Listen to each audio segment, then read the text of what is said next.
जय गुरु जी। शुक्राना गुरु जी। सारी संगत को जय गुरु जी। संगत जी, आज मैं आप सबको 11वीं अष्टपदी के दूसरे पद के बारे में बताऊंगी। प्रभ भावे मानुख गत पावे, प्रभ भावे ता पाथर तरावे। जैसा परमात्मा को अच्छा लगता है वैसा ही वह करता है। उसी के हुक्म से ही सब हो रहा है। और यदि प्रभु को भला लगे तो मनुष्य मोक्ष प्राप्त कर लेता है, और प्रभु को भला लगे तो पत्थरों को भी पानी में तैराने लगा देता है। भाव पत्थर हो चुके मनों को भी पार लगा लेता है, उनमें प्रेम और दया भर देता है। प्रभु भावे बिन सास ते राखे, प्रभु भावे ता हर गुण बाके।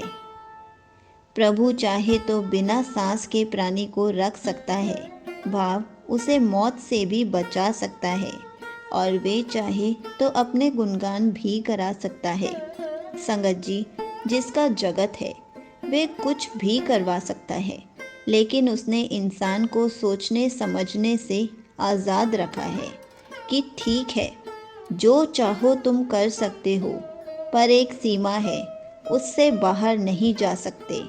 और यदि खुद चलना है तो नतीजे भी खुद ही भुगतने होंगे। सही राह पर चलोगे तो ब्रह्मांड की तरह जियोगे।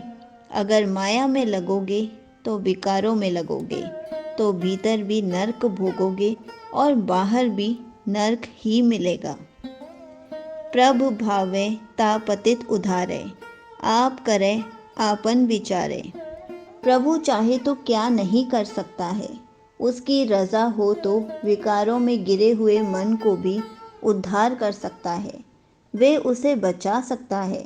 और एक बात गुरु साहिब जी और फरमाते हैं कि परमात्मा जो करता है खुद से करता है।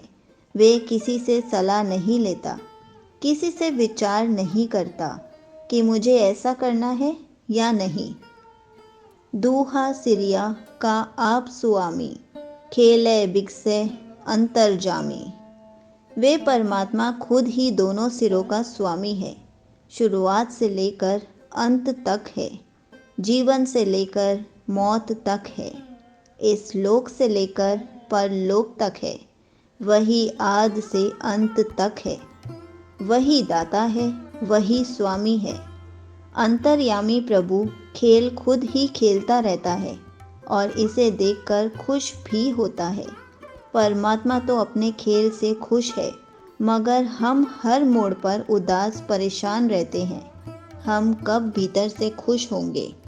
संगत जी, हम तब खुश होते हैं जब उसके हुक्म को हम समझ लेते हैं, और जो खिलाड़ी बनाकर वाहे गुरु जी ने जो यहाँ भेजा है, उस हुक्म को समझकर जब उसमें विजय प्राप्त करते हैं, तब हम खुश होते हैं। जो भावे सो कार करावे, नानक दृष्टि अवर न आवे।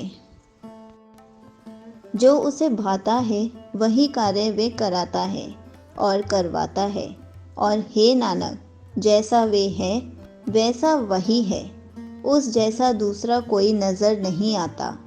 जब गुरु साहिब जी परमात्मा के बारे में इतना कुछ बता रहे हैं, तो मन ये सवाल कर सकता है, क्या हमारे बस में कुछ भी नहीं?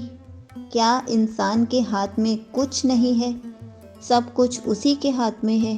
तो गुरु साहिब जी फरमाते हैं कि इस बात को यदि मन समझ जाए कि तुम्हारे हाथ में कुछ नहीं है, सब कुछ परमात्मा के हाथ में ही है, तो तुम विकारों से विकार रहित हो जाओगे। हर कार्य को खुशी खुशी करोगे। जब तक उसके हुक्म को हम नहीं जानेंगे, तब तक इन्हीं सवालों और वे खुद के विकारों में जूझते रहोगे। संगत जी, यहीं पर 11वीं अष्टपदी का दूसरा पद समाप्त होता है। जय गुरु जी। शुक्राना गुरु जी।